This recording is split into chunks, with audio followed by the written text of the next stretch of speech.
একের পর এক চুরির ঘটনার বিরুদ্ধে পুলিশের নিষ্ক্রিয় অভিযোগ তুলে পথে নামলেন দত্তপুকুরের কোটরা গোপালপুর এলাকার বাসিন্দারা। শুক্রবার রাতে ফের চুরি হওয়ার পর ক্ষুব্ধ জনতা শনিবার সকালে গাছের গুড়ি ফেলে তাতে আগুন জ্বালিয়ে গোলাবাড়ি দত্তপুকুরের রাস্তায় অবরোধে নামে। গ্রামবাসীর দাবি, দীর্ঘদিন ধরে এলাকায় চুরির ঘটনা লেগেই রয়েছে। থানায় বারবার অভিযোগ জানালেও কোনো সুরাহা মেলেনি।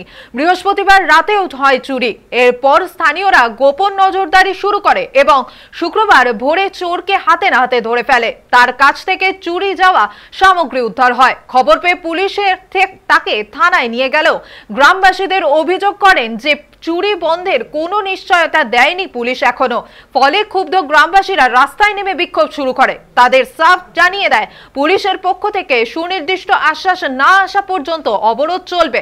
ঘটনায় এলাকা জুড়ে উত্তেজনা ছড়িয়েছে। চুরি রুখতে পুলিশের হস্তক্ষেপের দাবিতেই সরব এবার দত্তপুকুরবাসীরা।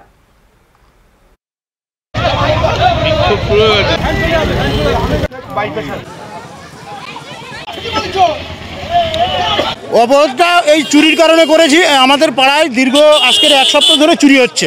সেই পরিকল্পনা মাফিক আজকে সকালে আমরা চোরটা ধরতে পেরেছি। চোরটা ধরে আমরা চোরটাকে একটু মারধর করেছে পাবলিক। করার পরে আমরা চাইছি পুলিশ এসছে, পুলিশকে খবর দেওয়া হলো, পুলিশ এসছে। পুলিশ আসার পরে চোরটাকে নিয়ে গেল। ওর সঙ্গে কে ছিল সেটা চোর বলেছে, পানশিদার একটা ছেলে ছিল। তার পুলিশ সেখানে গেল, আসামিটা না তুলে পুলিশ আগে ভ্যান ঘুরিয়ে নিয়ে পালিয়ে গেল। আমাদের দাবি, এই চোরের হাত থেকে আমাদের রেহাই দিতে হবে। রাত্রে পুলিশকে নাইট ডিউটি দিতে হবে, যাতে চোর আর যেন বাড়ি বাড়ি না পড়ে। আমরা এই দাবি চাইছি। চুরি হয়েছে, এদের একটা ক্ষোভ আছে। আমার রাত্রে কারখানায় চুরি হয়েছে, এরা ধরে ফেলে চোরটাকে, সেটা নিয়ে ওদের একটা ক্ষোভ আছে। বাড়ি তো বলছে রাউতাড়াতে বাড়ি। ওর সঙ্গে একজনের নাম বলেছে, সেখানে গিয়েছিল পুলিশ। সেখানে তারা বলছে নাকি সে ভালো ছেলে। ক্ষোভ করেছে, ক্ষোভের ফলে রাস্তা অবরোধ করেছে। বারবার চুরি হচ্ছে, সেই কারণে পুলিশ আসছে। পুলিশের সাথে ওরা কথা বলবে।